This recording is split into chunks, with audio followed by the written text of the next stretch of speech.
Now that the Raptors are not facing the Charlotte Hornets every night, reality starts to kick in. And they go back to exactly what we were witnessing before the Portland game. That stretch where they couldn't stop losing and it was bad. They lost 5 of 6 and they were just really playing awful basketball. Showed up again today. Were there some positives? Yeah. Precious gave you great stuff. Chris Boucher was good. I thought Scotty was phenomenal. That's about it. You allow 114. You allow them to shoot 51% from the field and 41% from 3. And the Raptors go back to not being able to shoot the rock at all. And your stars didn't get it done. I'll quickly run through the game score and then we'll get into the player stats. First quarter, you're -9, 34-25. Not good. Defense, you've obviously allowed 34 in the first quarter. Not pretty at all. You're -9. Second quarter, you allowed 35 more. You've allowed 69 points. There's that number again. You've allowed 69 points in the first half. Back to that again. You score 32, though. You're only -3 in the quarter, but you're -12 at halftime. You need that punch in that third quarter. You don't get it. And you're -17 going to the fourth quarter with 22 points scored, 27 in the third quarter. And then the fourth quarter is we'll lock down defensively. We'll only allow 18, but we'll only score 24. And you lose by 11, 114, 103. Let's get to these player stats because, man, they're ugly. Man, they are ugly at all. You guys are hearing this? What am I getting? A FaceTime call live on? This is incredible stuff here. Anyways, I don't know if you guys probably heard that because of the microphone, and I apologize for that. But it's just the story of the night, right? Both Toronto teams lose, and they lost in a 10-minute span, and the Leafs allow that goal, and I get furious, and I'm already down here trying to set up. And then right as the game's final, and I'm writing my notes for the Leafs, and my mom yells down to me, Raptors game's over, they lost. I'm like, well, ain't this just great? But the player stats, man. And like I said, your 2 stars weren't good.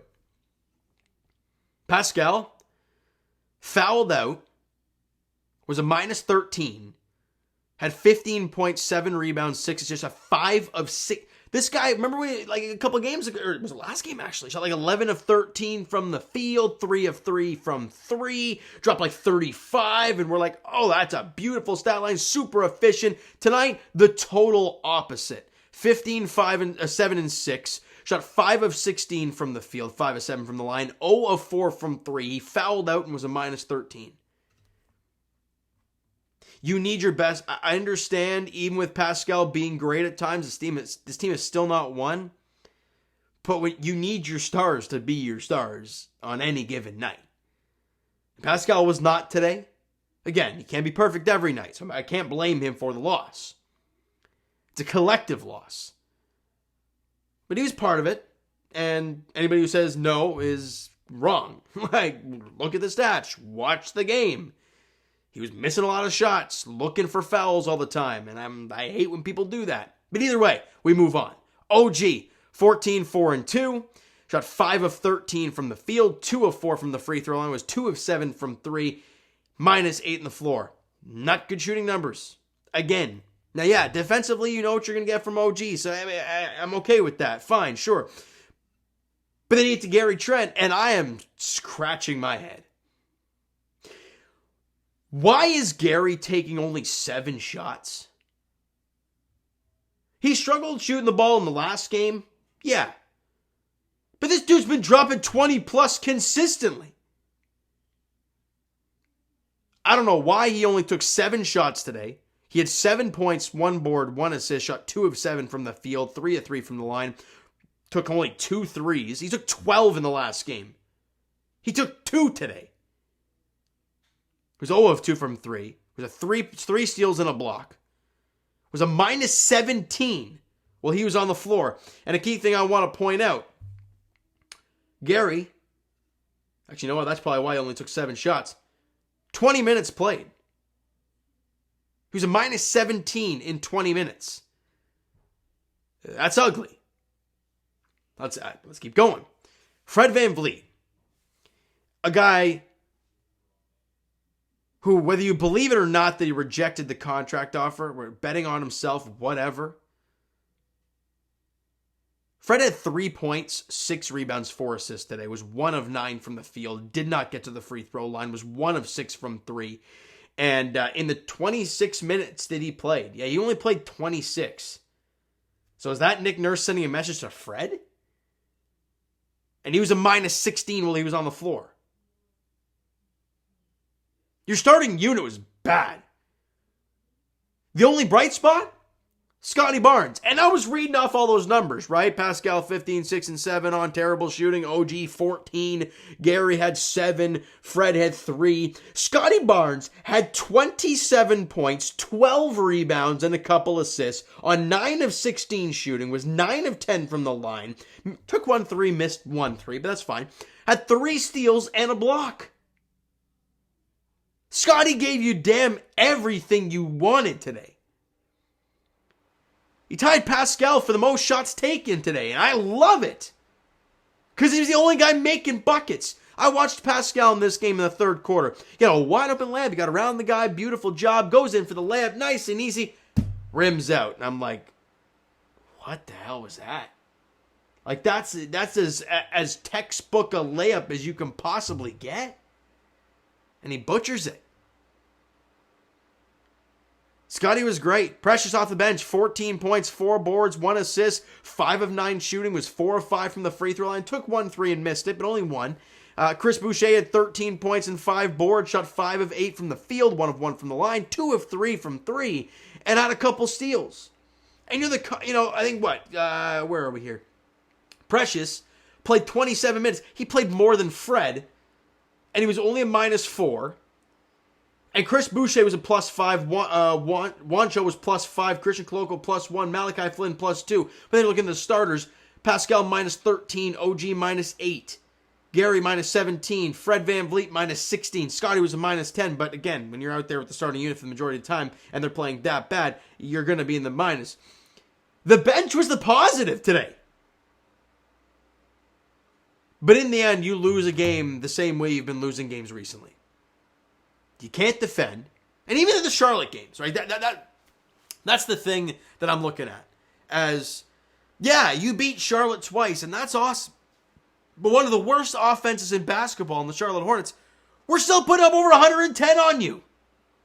We're still finding a way to shoot over 50% from the field on you. There were still glaring issues. You were just pasting over them with good offense. And your offense was not going today, and your defense still leaked. And you lose. And you're now 19 and 24 on the season. The Raptors shooting numbers, 41% from the field. You took 3. Wait, hold on. Let me get that number up for you guys. The Raptors took 3 more shot attempts than the Hawks. But they had 7 more makes. And the Raptors also, shot 24% from 3-point range. We're back to that again, aren't we? Right? You look at their numbers, right? They made 4 more threes. Do the math. Is that a 12-point differential? It's a big gap when you lose by 11. The struggles continue for the Raptors. I understand they won 3 in a row. Be like, whoa, okay, the struggles. Look, you played Atlanta twice, or the Charlotte Hornets twice, who we've seen are downright terrible. And even then, you struggled at times. And it took some late shots to win the game. Portland, who are not very good. It took the dying minutes to win that game. You thought maybe they could build a little momentum off of it. And then you see tonight's game and you're like, no. They end the homestand 3-3, I believe. And it's just not good enough. And the schedule just gets harder for the Toronto Raptors now. They head to New York to take on the Knicks on Monday. And then on the second night of a back-to-back, they go to Milwaukee. Okay? Then they go to Minnesota taking on the T-Wolves, who are actually playing some better basketball recently. They're about 500. And then you got the Boston Celtics and the New York Knicks again.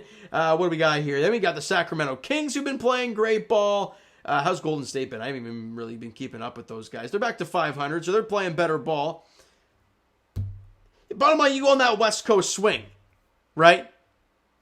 Yeah, so you play New York on the road, Milwaukee on the road, Minnesota on the road. You come back home for Boston and the Knicks again, which are all not easy games.